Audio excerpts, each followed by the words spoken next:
All right, good morning and welcome to the 2013 World Dairy Expo.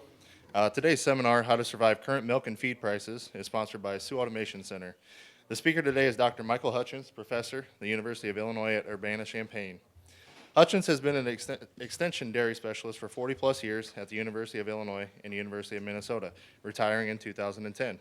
He speaks annually at 80 to 100 meetings a year, hosts the Hordes Dairyman monthly webinar series, and has written several booklets on feeding systems, dry cow management, and forage utilization. Hutchins has garnered numerous dairy industry honors, including being named the Industry Person of the Year by the World Dairy Expo in 2008. This seminar has been approved for continuing education credits from the American Registry of Professional Animal Scientists and the American Association of Veterinary State Boards RACE program. Forms are available in the back if you're interested in RACE credits. I would like to ask everyone at this time to please silence their cell phones. Thank you. And without further ado, here's Dr. Michael Hutchins. Very good.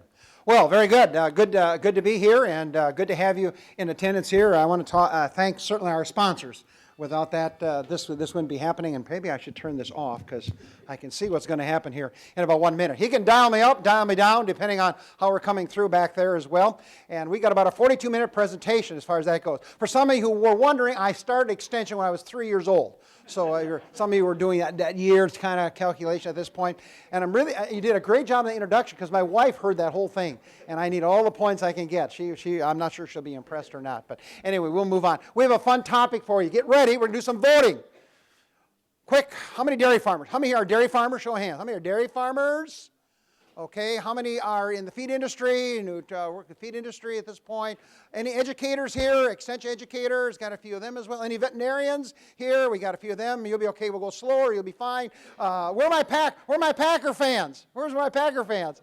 Oh, well, we'll just leave it at that. But any Packer Badger fans, both fans?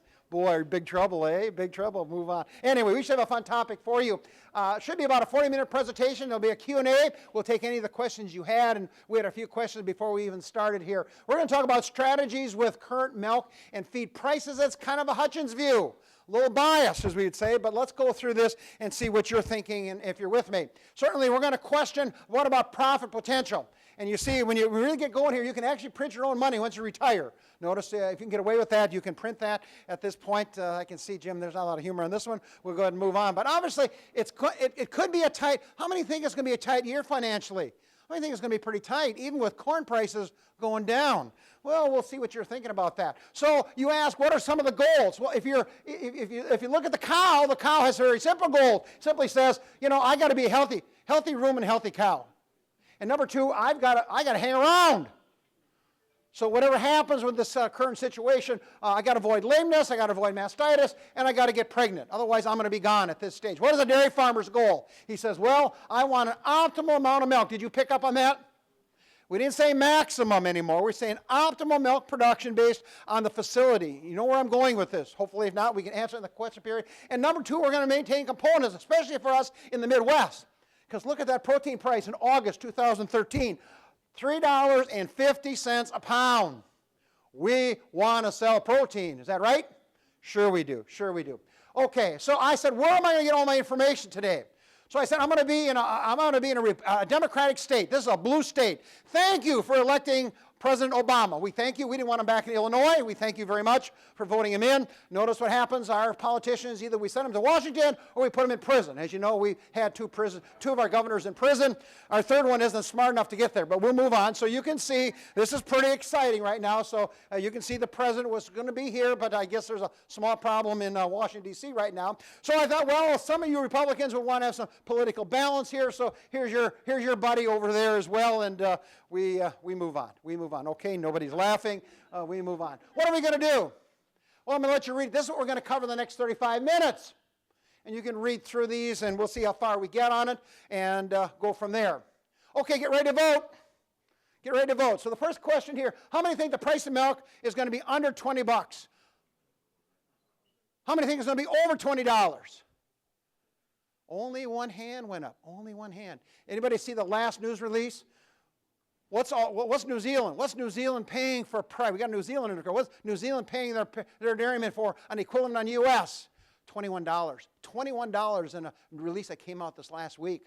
So you think if milk is that valuable in New Zealand, you think that's going to have an impact here in the U.S.? Well, let's just sort of, what about that price of corn? How many think corn's under $5 a bushel? Under $5 a bushel. How many think it's going to be over $5 a bushel? Pretty even split, pretty even split. What about soybean meal? How many think it'll be below 450? Below 450 soybean meal. How many think it'll be over 450? Ah, more votes there, more votes there. Well, these become awfully important questions for the seminar, isn't it? Because it's going to drive my answers. So I said, well, let's take a look at those crooks up in Chicago Mercantile Exchange, and here we go. These are their projected prices. Pretty scary, isn't it, guys and gals? Here you can see this is the projected prices. Look at this, May of 2014. Now, Bob Kropp says that's going to be too low. I hope he's right. Here sits your corn prices, and I talked to a very good friend of mine out here, and he's convinced she's going to go to $4. He's convinced they're going to be at $4 at this point. And I said, well, no, my dairy mill in Illinois aren't going to sell corn for $4 a bushel. And he said they will when they need the money. They will when they need the money. We'll see where that goes. And here sits your soybean meal prices. So if you believe in the futures market, well, you can see where your vote, if you were right or wrong, you can go from that aspect there. So there's 6 take-home messages. 6 of them. Let's go through them. First one is forage availability. The good news is it's a little bit better. Some of us saw this coming last spring, and that we have a fiscal cliff right now in Washington. Now we have something we call the forage cliff. Forage cliff. There's a few seats up front. You guys can come up here if you want. There's plenty of room up here. There's a few more seats up here. Let's talk a little bit about forages. That's your first take-home message. And a lot of things have happened. This is all kind of history, but wasn't this scary? Last April, nearly 2 million acres of alfalfa, winter killed. Huge, huge problem. And you can see it hit some very big dairy states here in the Midwest. Number 2, we had certain severe drought areas in the U.S. last year. So that was another factor. Number 3, well, here it still is. Take a look. This Jim, he's sitting right here in the front. Pull this up for me. September 24th. Look at these drought areas. Had you done this in July, guess what? These guys all east of the Mississippi were what? Wet. Wet. And now look at those drought areas here at this point. And that's really raising concerns. Our combines are bringing beans in right now. The question is, where are those beans going to come in with? Lots of 200 bushel corn in Illinois as she's coming in right now. Here's a scary one. Jim found this one. It says, what's the outlook? And it says, drought persists or intensifies. And is anybody in this room a little nervous about this chart besides me? And it's a pretty nervous chart saying, you know, we may not be out of the woods yet at this point, and you can see some of these other areas as well. So hang on, here we go. Forage inventory, we had some meetings in Wisconsin in June, and people were saying, we are going to chop corn silage in July because we'll be out of corn silage. We're going to take her right out of the field, right out of the field. We're going to feed alfalfa coming right out of the pile because they were out of feed, literally out of feed. We had a dairyman at the meeting who said, I got 5 days of forages on my farm, and he had 400 cows. Is he a little nervous? He's a little nervous, and of course, most of us always had inventory sitting there as well. Forage quality, let's take a quick look at that one at this point. I went to Rock River Labs, and they sent me some data, which I find pretty, 2011, a pretty normal year. Here's your drought year, and here's your fresh feed. See what you see here, guys and gals? Look at that. Look at your protein. I don't think that's a big one. Look at down here. Look at the NDF. We're up about 2 or 3 units in NDF, and this is total track NDF digestibility. Pretty scary number. That's a pretty scary number. It says that alfalfa we have may not be quite the quality we were expecting. So again, that's going to be a challenge for you nutritionists and for you dairy managers. Here comes your corn silage. And again, no big surprises here, but you can see our starch numbers. This is fresh corn silage, so this year's corn silage, not last year's. These are fresh corn coming in, and you can see fairly typical at this point. Protein's down a little bit. Starch, you can see, is pretty typical at this point. And of course, we knew in 2012, we knew all about that. We knew all about that. What's the problem? I heard in northwestern Wisconsin, there's corn that's going to be 10% starch and 20% starch and 30% starch, because of depending on where that crop was and when it was going to be chopped. Of course, this pretty exciting. We had some real problems in terms of planting crop. In fact, there's a number of acres that never got planted. Never got planted. So again, that's another challenge as we look out there. And here sits fuzzy cottonseed. Anybody buying fuzzy cottonseed here that's got a price? Anybody got a price for me? What are you paying? $3.82. It's about $40, $50 above where it's been. So that's one of our favorite crops. So again, away we go. More about that under take-home message number 4. So here's one question. The point is, do you have enough forage to get to whenever you got to get to? If that's going to be April with a small grain forage, or if it's going to be May with alfalfa, or if it's going to be back here in August, September, do you have enough forage to get through? So every dairyman should, dairy manager, dairy spouse should know this answer. Do you have enough forage? And this is just backing in, and I put in a 5 to 7% shrink. That's too what, guys and gals? It's too low. That's too low. So I got some shrinking here. So it looks like I need 5.5 tons of dry matter. That includes the dry cows. If you're going to raise heifers, add another 30% to it. So I need about 7, you need about 7 tons of dry matter per cow heifer unit to get through to a year from now. A year from now. So you're going to have choices. And here's all different choices. Here's your spring cereal grain. These are Wisconsin data. So you can see this is going to be some of your oat lidge, some of your wheat lidge, some of your triticale. You can see the tonnages coming off here. Some of this late planted corn silage. Anybody see it coming to Wisconsin? Green corn, standing right next to corn, ready to pick. Ready to pick. So some of this corn is still going to make some pretty good silage. It'll be a different kind. Here's your sorghum, sudan grasses, and of course this would be your fall oats. Anybody here have fall oats? Fall oats planted? Really a big ticket item last year. We had a lot of that in Illinois when we were running short on feed. They put fall oats in, meaning they planted it in late August and cut it in late October. Lifesaver, lifesaver. So again, options out there as well. 2 other opportunities to be using straw, and this is a very quick slide, a very busy slide. You can put straw into the feeding program. Notice our numbers. We can argue that a bit later if you want during the Q&A period over here. These are Jim Drakely's numbers for the high straw, low energy diet. Heifers, this is Pat Huffman's guideline here. Corn stalks. Anybody going to feed corn stalks this year? Corn stalks is another opportunity. You'll have to pick those up now pretty quickly. Be looking at this calcium oxide. Basically, you treat the corn stalks with calcium oxide, and it chemically reacts with the fiber and makes it what? More digestible. More digestible. So be aware of that. This is a chemical reaction. Got to be careful with that stuff. The feed gets very, very hot. In fact, if you don't get it uniformly mixed with the water, it will catch fire. It will actually physically catch fire, according to our beef nutritionist at Illinois. And then you can see some other factors sitting down there. So here's another alternative that you can use to stretch some forage inventory, especially depending how good your corn silages are going to be this year. Okay, that's first take-home message. Normally we'd stop and see if you have any questions, but we're not going to do that because we have to stay right on time because you guys didn't come to Expo just to listen to this presentation, my wife tells me. Number 2. Building your milk check. That's the other side of the equation. First of all, our first point was forages.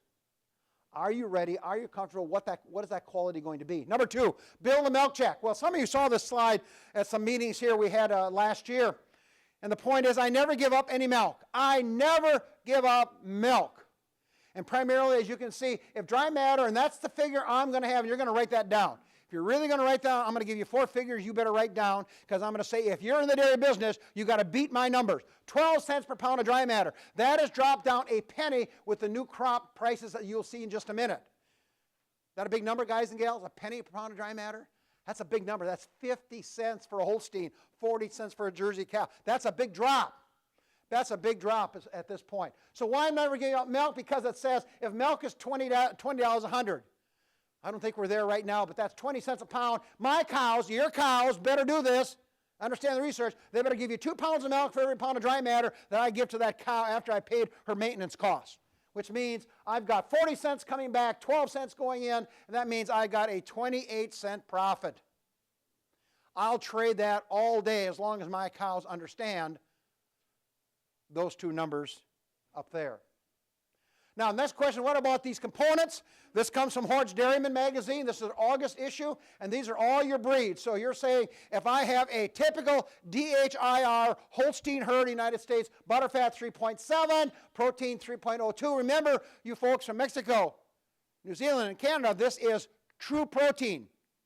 True protein. So we're about 0.2 of a point below crude or total protein, and that's how milk is sold in most countries in the United States. We go to true protein because milk urea nitrogen, if If you got a rumen, you're okay. But if you don't have a rumen and you're drinking milk with mercury nitrogen in, you're in the urine business.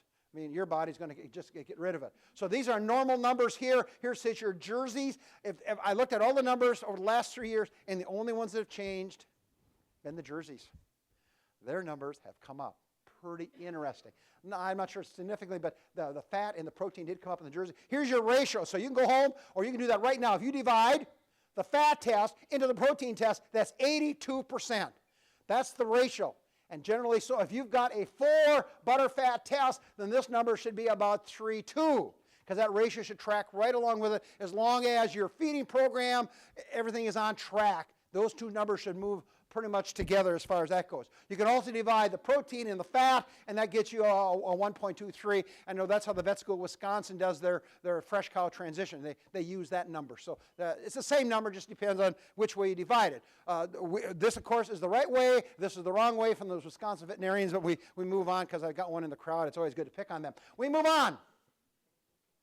So the answer is billing the milk check. Here's just a case example. If I had a herd averaging 70 pounds of milk, and that'll catch a lot of herds in Illinois and the Midwest, but the butterfat's 3.5 instead of 3.7, and the protein is 2.9 instead of 3. If you, as a manager, as a nutritionist, as a veterinarian, if you can get that right, there is 45 cents laying on the tables through higher components. That a big number? Anytime I can find a dime, anytime I can find a dime on your herd, I think I can make you a lot of money. Here sits another 45 cents. Let's just go to the University of Illinois. Here's a case study.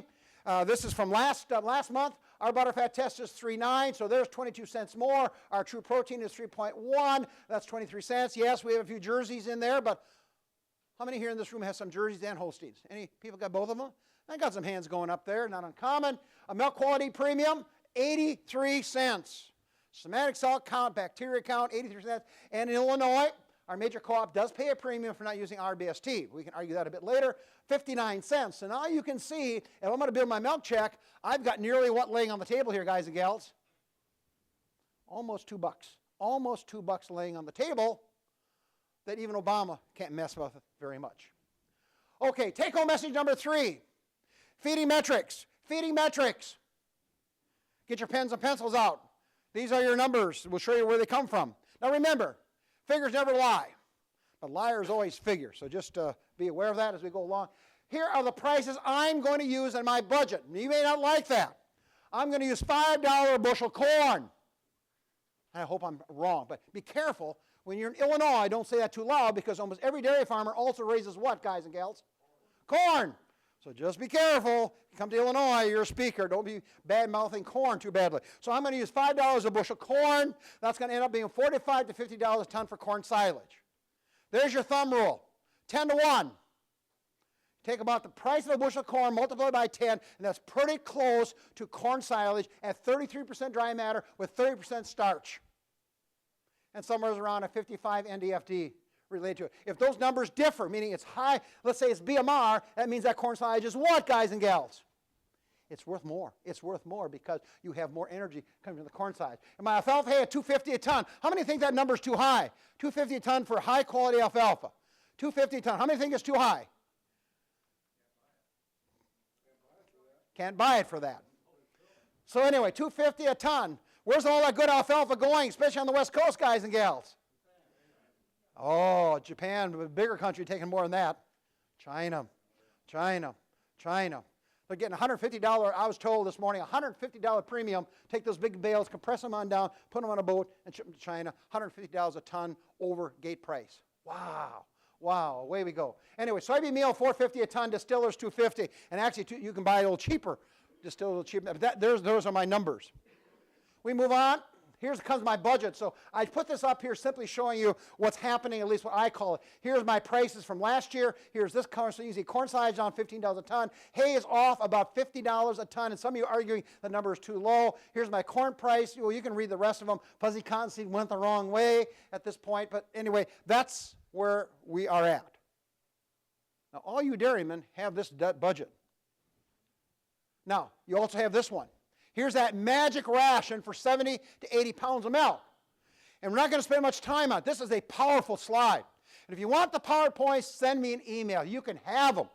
You can do whatever you want with them at this point. So you can see I've got it broken out into forages. This number has come down. This number's dropped quite a bit. This number is down about 40 cents the way I did it with my numbers. With my numbers. 50 pounds of dry matter. Don't write this down, but you'll notice that's how I break it on out. Notice I'm paying somebody 10 cents a day to do the work to make sure the rations are right. You might do that by being a nutritionist. We can go from that point and move on. So here you write down your numbers. There's the first one. Cost per pound of dry matter, 12 cents. Can you beat me? I had a crick in Minnesota 2 years ago beat me by 2 cents because he was feeding wet beet pulp and wet gluten feed. Really economical feed sources back there. So 12 cents. Can you beat me at 12 cents? My cost per pound of dry matter about $7.75. Can you beat that? Income over feed costs with $19 milk. That's $11. I have to have that in Illinois. I need about $11 to pay the veterinarian and the power company and Governor Obama or whoever, not governor, president. We'll move on. He's not my governor. Anyway, and then here's my feed efficiency, 1.6. Now, here's your take-home message. If I get only 70 pounds of milk with that same ration, which is very possible, then look at all these numbers, folks. They all go south. They all go south. So remember, I never give up any milk. I don't give up any milk because I'm always going to be working in the yellow numbers, and I want to be in the white numbers. I want to be over here in the white numbers. So there's your message. There's your challenge for you dairy managers. Can you beat 12 cents, $7.50, $11 margin, income over feed cost, and 160 feet, 1.6 feed efficiency. Now, I'm a big fan of feed efficiency. We just had a big conference on this about a week ago up in Chicago, and feed efficiency took somewhat of a pretty good beating, but that's okay. Most of you in this room are sitting somewhere in this range right here, 1.4 to 1.5. If you do not have that number, you go home and calculate it. That is pounds of 3.5 fat-corrected milk per pound of dry matter consumed. And if I can move this from 50 to 47, my feed efficiency means I got that same 70 pounds of milk with 12 cents a pound of dry matter, 36 cents more profit. Big number? Big number. So I use this all the time to try to get an feel of how efficient are your cows, taking the diets that you're feeding and converting it into milk. I just think it's a tremendously powerful number. But I'm a little biased on that. Now, here sits another busy slide. Here are our guidelines. Ohio states aren't quite this aggressive, but it simply says, there's your definition. So if you have waybacks, you've got to take that away. But you say, but wait a minute, somebody has to pay for the wayback. And the answer is, sure. That's your feed cost per hundredweight of milk. Waybacks get caught there. So each of these numbers kind of capture different things. That 12 cents captures how good a job are you at pricing feed. By the way, all those feeds come in at market price. Dave Fisher says, I can grow corn silage in Illinois for about $28 a ton. You're going to sell your corn silage for $28 a ton? No, you're going to sell it for $45 a ton because that is what the market would suggest. Here sits all our numbers. I won't walk you through them here today. These are for my Packer fans so they can figure that out. 75 pounds of milk, 50 pounds of dry matter, 1.5. I smile because you know what? Most of my students at the University of Illinois, they can't see that number. They got to get their calculators out. They can't see that math. But that's another story for another day. Here's your equation for those of you. By the way, Jersey's cows work perfect. If you take and convert your Jersey milk to 3.5 fat-corrected milk, this little formula will bring them right in with those big black and whites. It'll come right in. Our best Jersey herds sit about 1.61, 1.65. That's an awfully good number. Awfully good number. And notice, makes a difference here depending on where you are in age, stage of lactation. Here's my magic number, 1.5. Boy, if you're over 1.5, hooray for you, hooray for you. You're doing a pretty good job out there. Take-home message number 4. We're not going to make 42 minutes. Remember, I promised 42 minutes. We're never going to make 42 minutes. Here we go. Get your questions ready. 4-H form. 4-H form. Thought we'd touch on that very briefly. 4-H form simply says, am I going to have this rumen mat? And this is a TMR. Now, those of you can't see that very well, but if you look here, you can see here sits all that stuff floating. That's going to do what? What's that cow going to have to do with this? She's going to what? She's going to regurgitate that and chew her cud.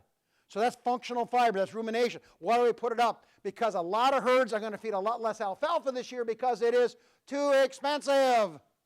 So they're going to take alfalfa out, they're going to go to corn silage or some other byproduct feeds, and the question is, am I going to keep this healthy rumen? Notice this stuff down here, that's going to flush right out of the rumen. So if that's soybean meal, hooray for me. I don't need the bacteria messing around with my soybean meal. They got to mess around with your alfalfa. So, what is effective fiber? Here's your list. I won't walk you through that. Pretty straightforward, all these different activities. I like this one, 5 pounds, 2.2 kilograms of feed particles. Notice I didn't say forages. I said feed particles that are over 3/4 of an inch. That's the Penn State box. That's the Penn State box. Tremendous ally here. More about that in just a minute here. What's that going to do? Well, then this cow should spend, anybody here got the rumination monitors on their herd where they monitor cud chewing? A couple hands in the back going up. What an interesting device. I think they're going to be extremely powerful. These rumination devices, you guys and gals are going to put them on. You're going to put them on because it's going to allow you to really monitor health in cows and performance in cows, because we got to spend this much time, and you can come down through the rest of these at your leisure, but these are all different ways of looking at the farm. This is at the farm gate to say, do you have enough effective fiber? What a powerful slide from Randy Shaver at Wisconsin. What he did, or his grad students went, they went to these different labs, these different studies, and said, how many corn silage samples would be rated on a kernel processing score of excellent, which means the processors were really doing their job. And you can see, isn't that a scary number? Less than 20%. Now, we're going to come to Shredledge here in just a minute, but the question is, if this is your kernel processor, do you think Shredledge will beat the crap out of this? Sure it will. Sure it will. So why is that so important? Well, it's important because Dr. Shaver looked at this research and said, you know, if your score is basically adequate, you do an excellent job, there's 2 pounds more milk coming from that ration. If you do a poor job, you lose 2 pounds of milk.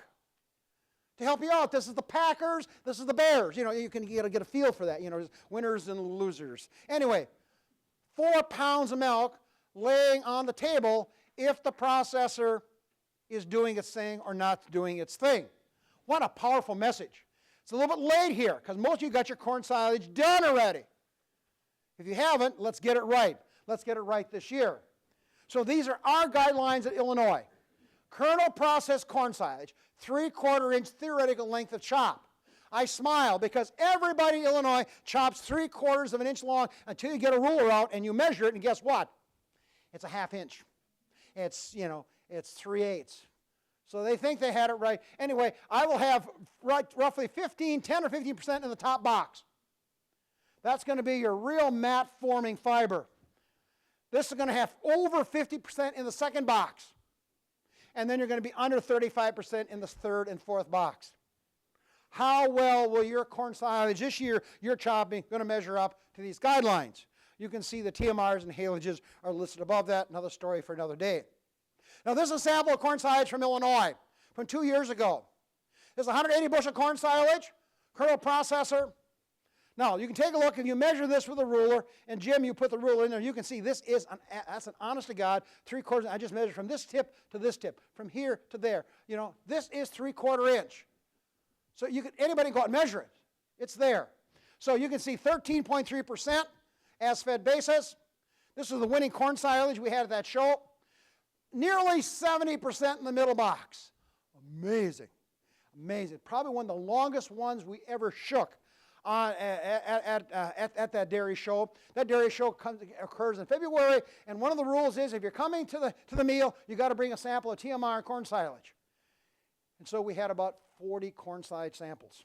This was the winner. And here comes your bottom box, and you can see about 18%. So we really had, this is a very functional corn silage. We argue the top 2 boxes is what you put in Spartan or Nittany cow. That is your effective fiber. So it says this corn silage is about 80% effective fiber for particling. 80% of it is going to do something in the rumen.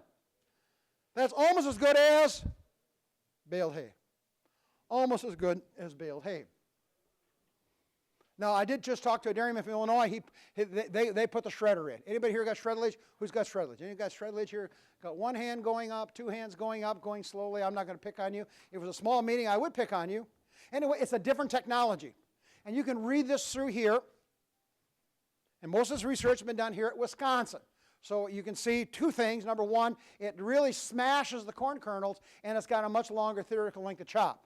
A lot of people are saying 1 inch. Where are my people who are using it? Are you at 1 1/4 inch? Do you know how long you were chopping? Where are my shredders? Here. She doesn't know. She doesn't know. Must be another Democrat. Another Democrat. We move on. We move on. It's pretty interesting technology because you can see over here as your kernel processor, there are your rollers, and as we know, if you're really going to process corn silage, they're going to be down to 1 or 2 millimeters. Get your dime out of your pocket. There's your 1 or 2 millimeters. So you're putting all that corn silage between these rollers going in opposite directions at different speeds. And here is your shredlage roller going in here. My understanding is that's about a $30,000 investment to put this roller in to replace this one. At some point, you're going to have to replace these anyway, and then you'll have to make a decision. These slides coming from Randy Shaver. My thanks to him for sharing them. Here is your shredlage. Those in the front row. Can you see a difference between these two? Can you see a difference? Here is your KP, kernel processor. Those from the Army makes us nervous. That stood for kitchen patrol, so that makes you a little nervous to say KP up there. But anyway, here's shredlage. So you can see that this product is longer. You can see that it is longer. What Randy then did is put it through the Penn State box, and you can see that he has now literally two things. Number one, this one is down to 5%. There is not much in the top box. You're going to feed some baled hay, some long hails with this one? Yes, you will. Yes, you will, because there's not much here in the top box. Notice in the top two boxes about 80%, over here is about 73%. So what the shredlage product does is put more material up in the top box. In theory, what happens? I don't have to feed straw. I don't have to feed baled hay because theoretically now the corn silage brings the physicalness to the patter. One struggle I have though, and that is how scratchy is this corn silage? How much scratch? You know what I'm asking? How scratchy is that? And a couple years ago, a group over at Minor Institute, they called it fragility. How fragile? How fragile is the fiber? And I thought for sure they had it. They just couldn't measure it. They just couldn't get it. But when you grab a TMR and you squeeze it pretty tight and you open it up and nothing is prickly, I wish you well. I wish you well, because I think you got some pretty soft fiber that's going in there. Most people will say that the shredlage product really hammers the kernels. If you look at Shaver's data, that makes sense. If you really hammer the kernels. The question for you guys with regular processors is, can you make your current processors do what we want it to do? Can you get the score up where you want to be? There's your challenge. There's your challenge. Take-home message number 5. And we're going to be done 2 minutes early, believe it or not. Number 5, write this down. Just write down FeedVal 2012 and Google it. Because this will come up free of charge. And it's a great program. Victor Cabrera put this together. It's a great program. And what it does, it ranks feeds on costs. Anybody here use Sesame? Anybody use Sesame from The Ohio State? A few hands going up on that one. Well, about the same kind of concept, except this one's free. That one you have to buy. The other neat thing I like about it is that you pick the nutrients. Now you can see on this example run here, you can't see it in the back obviously, crude protein, rumen undegraded protein, energy, starch, lipid. There are 13 different things. You can put lysine in there if you want. I wouldn't know why you'd want to put lysine in, but we'll leave it at that. But you can decide which one. So if I'm feeding heifers, if I'm going to feed heifers and dry cows, do I want RUP? I don't want RUP. I just want energy and crude protein. If I'm doing heifers, so in other words, you might run this for your heifers and then run it for your high-string cows because they have different requirements and looks at lipid. And we had that question raised a bit earlier. We may come back and visit as well. So here we go. So I ran this about a week ago with my prices and some of Dr. Cabrera's prices. And so what you have here are the prices I use. Remember, all these feeds work against each other. You know what I'm saying? So if you put canola in, then canola becomes part of the solution. And you can do that very simply by coming over here. If you see all these boxes that are clicked here, it says every one of those feeds in this example here actually were part of the solution. Part of the solution. So very quickly it says the green ones are what? They're good buys based on my number. Now, if you live in New Zealand, you can put your numbers in. And if I back this up, remember, I can come in here where it's got quality, and let's see if we can find alfalfa. There's some right here. You can actually put your alfalfa quality in and your corn size. So it makes it very specific to your operation. I love the program. Love the program. You can really drive it. So you can see the white one simply means you're trading dollars. So it says soybean meal. Now, isn't this one? Won't this make some of you corn guys a little nervous in the crowd? It says, mine now says you can pay up to $6.50 for a bushel of corn. And it still is a good buy based on energy and starch and fat, and those factors come into play. So corn's a good buy. Corn size, a very good buy. It says I had it in at 50. And then straw, I'm not sure. Anybody buying straw here? Anybody got a straw price for me? How much? 120. 120. So it says it's a good deal. Now, should he go home and put 10 pounds of straw on his diet? That'll take care of the milk surplus on your farm, trust me. But it simply says it's relatively a good buy. Here comes your other feeds. Again, green. You can see the green products. Distillers grains, corn gluten feed at these prices are a good buy. And my guess, they are, if the corn price goes down, like some people say it's going to go, these are going to do what? They're going to go down as well. They're going to go down as well. Trust me. Anybody buying corn gluten feed right now? Anybody buying corn gluten feed? Give me a price on corn gluten feed. Current price, $180. Did you lock in on it? Lock in on it?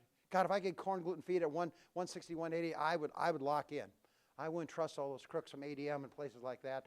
They're not sponsoring. They'll take care of it. Here you see soybean meal is a push. Wheat midds is a push. Beet pulp, if you're Michigan, you'll get a lot cheaper. But for us, beet pulp is not very cheap. Here's your fuzzy cotton seed. You can see at $330.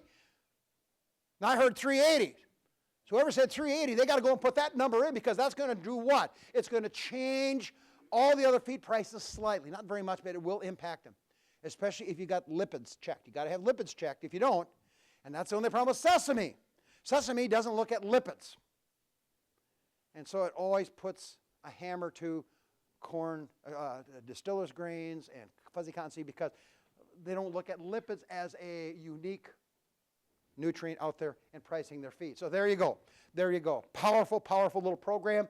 Again, here's where you'll see the website. But there is enough Google juice that if you just type in FeedVal 2012, it'll come up. It'll come up number one, because there's thousands of people going to this website. Now, the only problem is you can't download the program. You have to run it on their site, which is not a big deal. You just hit your printer and print it off, and away you go. So that's a powerful tool. A powerful tool that you can customize and make it work for you. Take-home message number 6. Now, everybody loves this one. Free feed. Free feed. And what I mean by free feed, boy, I listen to the paper rustling now. Okay, very simple. I'm looking at one factor, waybacks. Waybacks. Where are you going to be on waybacks? Had you been at my seminar 3 years ago, this number would be 2 to 4%. We're cracking that down to 1 to 2%. How many are feed to empty bunks? Who feeds to an empty feed bunk? Show me your hands. We got some hands going up. You're saying, by God, if it's worth 13 cents a pound, they're going to eat her. They're going to eat her all at that stage of the game. Remember, the difference between 2 and 4% is about a pound of dry matter. That's 12, 13 cents a day. That's a big number. That's a big number at this stage. So the question is, where are you going to have your waybacks? And you get all kinds of arguments. The question we raised at a meeting last week was, should we be looking at limit feeding cows? Ever go to beef feedlot? Do they limit feed their cattle? Yeah, they do. What about Pat Huffman's work at growing heifer? Do they limit feed? Yeah, he did. Got very good performance on it. Interesting on dairy cows. Nobody's done that research yet. Hopefully we'll take a look at that. What about feed losses? This was a huge thing that came to the conference. Says, you know, when you look at feed efficiency, one of the big factors is not leaving it in the field or on the driveway or not getting into the cow. And these are typical numbers, forages 5 to 35. Do you realize that you can lose 35% of the feed dry matter with very poor managements of bunkers and piles? Concentrates, 2 to 10%. The one I found most exciting was last year. We were in New Mexico. Guess what happens in the afternoon in New Mexico? 40-mile-an-hour winds. I'm convinced there's some corn went to Kansas. Just had to go to Kansas. because that guy was getting as close as he could, but he was shaking it in there, and it was just going east, man. It was just going east. In fact, we have one dairyman in Illinois. He has built his feed shed under roof. In other words, when he mixes feed, it's under the roof, and everything comes in. So he gets rid of what? Snow and rain and birds and wind. I'm not sure how that pencils, but that's an interesting question. Interesting question to think about. Byproduct feeds 5 or 10%, depending how, if they're wet or dry. And then, of course, all these numbers down here. So that's what we call free feed. This is feed that you bought, you raised, you cut. It was growing out there and never gets into the digestive tract of the cow. We call that free feed. Here's another example of free feed. I just have two more. First one simply says silage inoculants. And that's why when we talk our additives, it sits to be number 2. Because there's no way I can make an silage inoculant by strategic cutting. So many variables will affect the fermentation value of that silage or high moisture corn. 3% improvement in dry matter recovery. That is Washington State data. And this is corn silage. Haylage, is corn silage an easy feed to ferment? That's about as good as it comes. Precise chopped, wet, lots of starch, bacteria should just go nuts. It's almost like, going to World Dairy Expo eating cheese curds. Just about died and went to heaven. Okay, increase 2% digestibility. Increase 2% digestibility because we don't lose some of the fermentable carbohydrates. They are still there for the cow. So that is that same study there. If I look at the nutrients preserved, if I use $1 per ton for inoculant, and I understand you can go out here, there's all kinds of inoculants, and some are less than $1, and some are more than $1 out there. So just take a look at that. But it says if I take that dry matter and nutrient save, that's worth 3 to 1. $3 back for $1 investment here. Kansas State says if you put that through a high producing cow, it's 8 to 1. It's 8 to 1. I call that free money. Free money because I use a product that results in a silage that's going to have higher quality and higher production potential built into it. The last one is our oxygen barrier. How many are using oxygen barriers on their bunkers or piles? Liking it? Liking it? See some head nodding. I think it's a no-brainer. Now, there are several products up here. You notice here's just one that's more common, Silo Stop. What it simply does, it reduces oxygen penetration. And we did a little clip the other day that says, what are the 3 big things on silages? Oxygen, dry matter, and packing. Those are the big 3. And there's lots of free dollars sitting in any one of those 3 at this stage. 60% reduction in oxygen penetration. Dry matter loss in the top foot to 2 feet of silage, 50%. It's huge. It's huge. Another company out here, they have a product that you put on the last 2 feet of your bunker or your pile. So, and that's another approach, is that we got a unique product that will actually work in that area there. The savings is 2 to 5% if you look at the total amount of dry matter sitting in that bunker. And of course, the height of the bunker and all the things come into play as well. But that's free feed. That's free feed again. So, we're done. And by gosh, we're right on the money. We're right on the money at this point. I about at 42 minutes. Come visit us. You can see we have a website, and a lot of that stuff, not all of it's there. So you can come over here to DairyNet, come visit us. And at this point, we will open it up to if there are any questions, comments, arguments. I know some of you want to be on the move. Go right ahead. You won't hurt my feelings. My wife will be insulted, but that's okay. And any questions, comments, arguments on something we said, didn't say, should have said it all at this point. Comment? On your inoculant, Yes. if all we're doing is throwing it on top of each truck as they come in, is that adequate? Oh, great question. My man in the back says, what about putting an inoculant? Can I just throw it on top of the truck? And I think you better go to church every Sunday and pray a great deal because you must think these buggers walk. The answer is we think the only way to do it is the liquid put on at the chopper, dispersed at that point there. So if you're throwing it on top, I think you got a tough one. Now we do some bagging, and now we have a device set up where the dry just runs as the feed goes in the bag. That's working pretty well as well, but I'd be pretty nervous. Comment? We have our feed tank. Okay. Okay, his comment is he got a bagger and he's putting on in the field. I mean, right at the bag side, and a lot less ham because it's gravity fed. I assume it just trickles down. Yeah, just the pressure of the feed going in. The good news, it used to be you had to have big tanks on your choppers. Now the new applicators, very low water inclusion rate. It used to be one time you almost had a fire truck out there to get the job done. Now the new applicators, very low volume. But they do work well because they've traced them. They work very, very well. Comment? How or why did feed efficiency get beat up at the meeting you were talking about?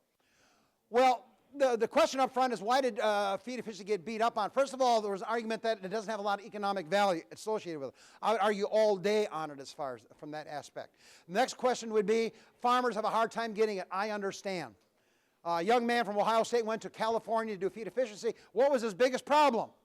How many cows were in the pen? The pens were on the move all the time. Supposed to be 400 cows in this pen, and then there was 420. Do you think that affects feed efficiency if you got an extra 20 cows in your pen, or you're missing 20 cows? So certainly that was one of the problems as well. And then, of course, instead of using feed efficiency, they're using something from the beef term called residual feed intake. Residual feed intake. This pen should eat 54 pounds of dry matter, and it's only eating 52. So that difference, those 2 pounds of dry matter, that's kind of what they're focusing on. I don't think it'll ride well in the dairy industry. I just don't. I don't think it's going to be an easy concept. Easy concept. So anyway, and what was the most exciting part of the conference? They think genomically we can select for it. Just like you guys are selecting for daughter pregnant rates and somatic cell count, they think we're going to be able to breed cows that will have higher feed efficiency. And you dairymen will smile because you ever have a cow that does really, really well in your herd and you're saying, why does she do so very well, or a group of cows do very well? Why aren't they all doing it? Same diet, same management, same everything, similar genetics, and the answer is they're probably genetically different. Probably genetically different. Any other quick question? Turn it back to my sponsor. Yes, George. Can you comment on BST? Yeah, I can comment on BST. What do you want me to comment on? What's your attitude, opinion? Well, it's the dumbest thing we ever did by taking it away, if you want to be very honest about it. I find it ironic because my guys in Northern Illinois can use BST because their milk goes into cheese. And yet anybody who has fluid milk, you can't use it. Now, if you're a consumer, you're saying, explain the difference to me. Why can I eat cheese from cows with BST, but I can't drink milk from BST? I can't explain that at this point. I got a bet with a colleague of mine. We didn't put a date line on it. We will have a chance to use BST in the future because we're going to go to a greenhouse effect. Carbon footprint, and BST will just beat the crap out of everything on carbon footprint, and it is coming. Your president is there. It'll come back. It will come back. And the good news is, and I know it's a company, Elanco. Elanco's strategy is what? To work with the milk processors. And Monsanto didn't do that. They went to the veterinarians and the dairy farmers and sold it to them and said, use the product. And Elanco says, we got to convince Kroger's and Walmarts of the world that this is good technology. So just give them some time. I think it will come back. I think it will come back. And if the Europeans aren't going to use it, hooray for them. Hooray for them. Good for them. Don't use BST, don't use Rumensin, and the carbon footprint will be about 17% higher with losing those two technologies, and that is some work coming out of Dale Ballman's group. Just huge. Do you want to wrap this up here? Yes. We'll turn it back to you. All right, thank you, Dr. Hutchins, for your presentation, How to Survive Current Milk and Feed Prices. Our thanks to Sioux Automation Center for sponsoring this seminar. I hope everyone enjoys their visit to the 2013 World Dairy Expo. If you just want to fill out your evaluation forms and drop them at the back of the room as you leave, that'd be great. Thank you. Very good.